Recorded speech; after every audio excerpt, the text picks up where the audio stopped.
একটি কুইজ প্রতিযোগিতায় প্রতিটি ছোট প্রশ্নের জন্য 6 পয়েন্ট এবং প্রতিটি বড় প্রশ্নের জন্য 10 পয়েন্ট থাকে।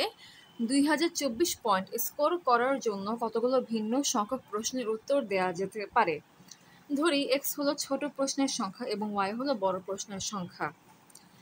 একটা ছোট প্রশ্নের জন্য স্কোর হচ্ছে 6 পয়েন্ট, তাহলে এক্সটা ছোট প্রশ্নের জন্য স্কোর হবে 6x পয়েন্ট, এবং একটা বড় প্রশ্নের জন্য স্কোর হচ্ছে 10 পয়েন্ট, তাহলে ওয়াইটা বড় প্রশ্নের জন্য স্কোর হবে 10y পয়েন্ট।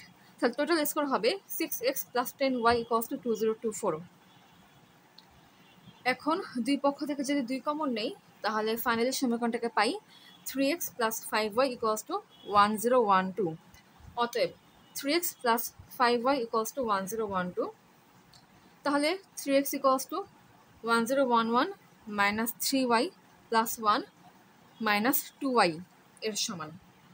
এখানে এই অংশটাকে হচ্ছে 3-এর গুণিতক হিসেবে লিখলাম, কারণ x এর সাথে 3 সংখ্যাটা গুণাকারে আছে। তো ফাইনালি ক্যালকুলেশন করার পর x এর মান পাই 337 minus y plus 1 minus 2y by 3 এর সমান। খেয়াল করে x একটা পূর্ণ সংখ্যা এবং এই অংশটা কিন্তু পূর্ণ সংখ্যা। একটা পূর্ণ সংখ্যার সাথে পূর্ণ সংখ্যা যোগ করলে কিন্তু পূর্ণ সংখ্যা পাওয়া যায়, তার মানে এই সংখ্যাটাকে পূর্ণ সংখ্যা হতে হবে। অতএব 1 মাইনাস 2y এই সংখ্যাটাকে অবশ্যই 3 দিয়ে নিঃশেষে বিভাজ্য হতে হবে। তাহলে বলা যায় 1 মাইনাস 2y মড 3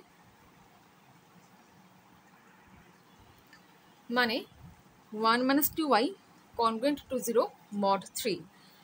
এটা মানে হচ্ছে এই সংখ্যাটাকে যদি 3 দিয়ে ভাগ দেওয়া হয় তাহলে ভাগশেষ 0 পাবো। এখন এই অংশে পাই হচ্ছে 2y কনগ্রুয়েন্ট টু 1 মড 3। দুই পক্ষকে 2 দিয়ে গুণ করলাম, তাহলে ফাইনালি পাই হচ্ছে 4y কনগ্রুয়েন্ট টু মড 3। এখন এই অংশটাকে ভেঙে এভাবে করে লেখা যায়, তাহলে এই অংশটা হচ্ছে 3 দিয়ে নিঃশেষে বিভাজ্য, তাই এই অংশটা বাদ দিব। তাহলে পাই y কনগ্রুয়েন্ট টু 2 মড 3। এটা মানে হচ্ছে y এই সংখ্যাটাকে যদি 3 দিয়ে ভাগ দেওয়া হয় তাহলে ভাগশেষ 2 পাবো।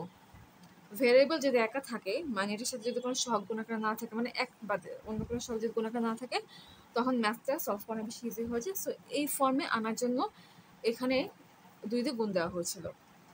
ওকে, এখন আমরা বলছি এটা মানে হচ্ছে y কনগ্রুয়েন্ট টু 2 মড 3, অর্থাৎ y এই সংখ্যাটাকে যদি 3 দিয়ে ভাগ দেওয়া হয় তাহলে ভাগশেষ 2 পাবো। তাহলে এটা ধরতে পারি y equals to 3k plus 2। এটা মানে হচ্ছে y এই সংখ্যাটা যদি 3 দিয়ে ভাগ দেওয়া হয় তাহলে ভাগফল পাবো k এবং ভাগশেষ 2। আবার বলছি, এখানে ধরে নিলাম y equals to 3k plus 2।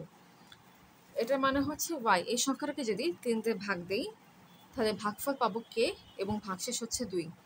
এখানে k হচ্ছে পূর্ণ সংখ্যা। এখন আবার মূল সমীকরণটাকে ফিরে আসি। 3x plus 5y equals to 1012। এখানে y এর এই মানটা বসানোর পরে ফাইনালি ক্যালকুলেশন করার পরে পেলাম হচ্ছে 15k equals to 1002 minus 3x। এখন x এর মান যদি 0 হয় তাহলে 15k হবে 1002 এর সমান, কিন্তু x এর যদি কোনো মান থাকে তাহলে 15k এই সংখ্যাটা 1002 থেকে ছোট হবে। তাহলে এই লজিক থেকে বলা যায় 15k less than or equals to 1012। তাহলে k less than or equals to 66.8। কে আমরা ধরে নিয়েছিলাম পূর্ণ সংখ্যা, তাই কে এর আনুমানিক সর্বোচ্চ মান হচ্ছে 66, কারণ 66.8 এটার আগের পূর্ণ সংখ্যা হচ্ছে 66।